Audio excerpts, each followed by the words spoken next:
You ever have one of those days, you rush through a task just trying to get it off your plate, only to make a simple mistake that sends it right back to you? It's this awful cycle, right? You're trying to save time, but you end up wasting more time, more energy, and honestly, you lose a little bit of that pride in what you're doing. I mean, does it feel like you're just stuck on a hamster wheel of fixing things? You know, that sinking feeling when you think you're done, but nope, it comes back for corrections? It's draining. And it keeps you from getting to the next important thing you're actually excited about. Okay, so let's get right to the heart of this, because it's a huge paradox. We're all taught that going fast is the only way to win. But look at this, that fast and flawed path, it's a trap.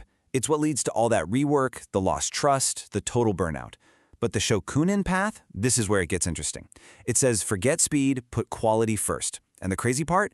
That's what actually leads to ultimate speed, builds trust, and gives you that deep pride in your work.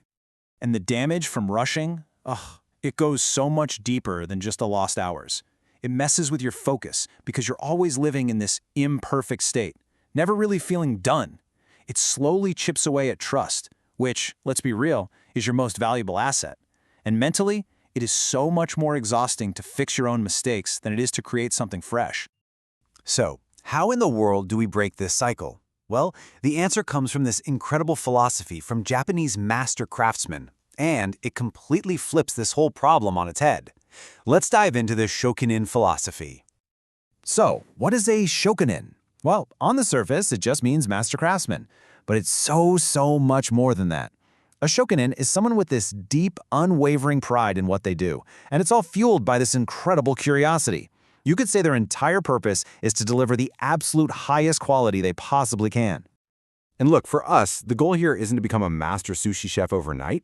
It's about taking this philosophy and adopting it as a mindset, a framework for getting into that state of deep, error-free concentration that just elevates everything you do. So let's get practical.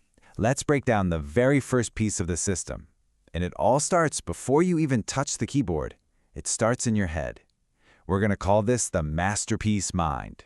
This mindset really boils down to three things. First, one-shot completion. You go into every task with the powerful intention of getting it perfect on the first try. That alone changes the game. Second, you got to have that insatiable curiosity. Always ask, what can I learn here? Take 5 minutes to reflect. And third, respect your craft. Invest in your tools. Keep your digital and physical workspace clean and ready to go.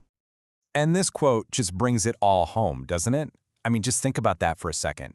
Viewing every single video, every email, every report you write as a potential masterpiece.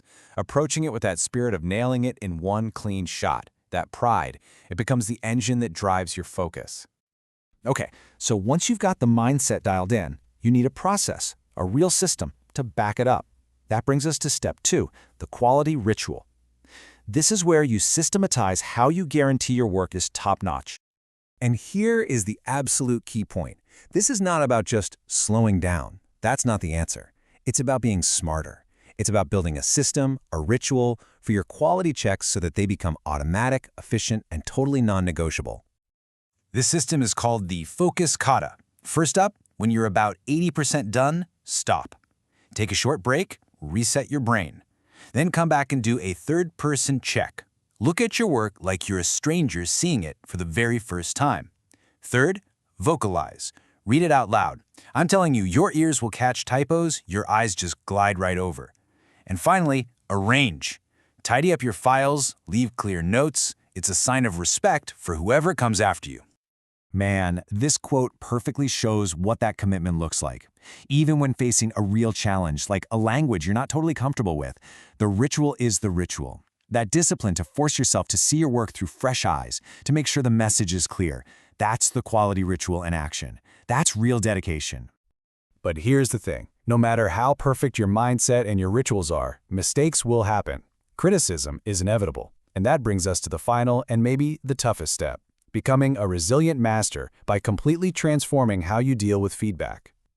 This right here is a total game changer. When criticism comes your way, your job is not to get defensive. Your job is to see it as pure, valuable data that will make you better. It's not a personal attack. It's a gift.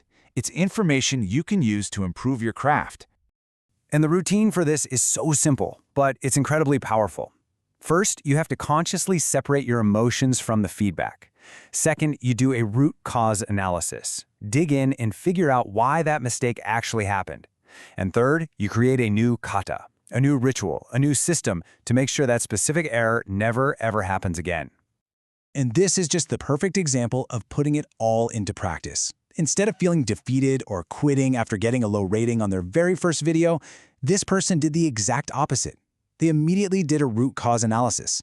They turned that early failure into the very system that has fueled their improvement ever since. That's how criticism becomes a catalyst for growth. Okay, so we've talked about the mindset, the ritual, and the resilience. Now let's put it all together. How do you actually put the Shokunin system to work and start creating your own masterpiece? It all comes down to this simple 3-part system. It starts with your mind, taking that deep pride in your work. It's backed up by your ritual, the systems you build for quality, and it improves through your resilience, how you turn every piece of feedback into fuel. You see, when you adopt this system, you stop just completing tasks. You start creating work you are truly proud of. You go from just getting things done to delivering something that represents the absolute best you can do. You start delivering masterpieces. So I want to leave you with this question. You don't have to overhaul everything at once. What is the one thing, the one single element from this system that you can bring into your work today? Maybe it's just the intention of one-shot completion on your next email or trying the vocalized check on a report. That one small change, that's your first step on the path of the Shokunin.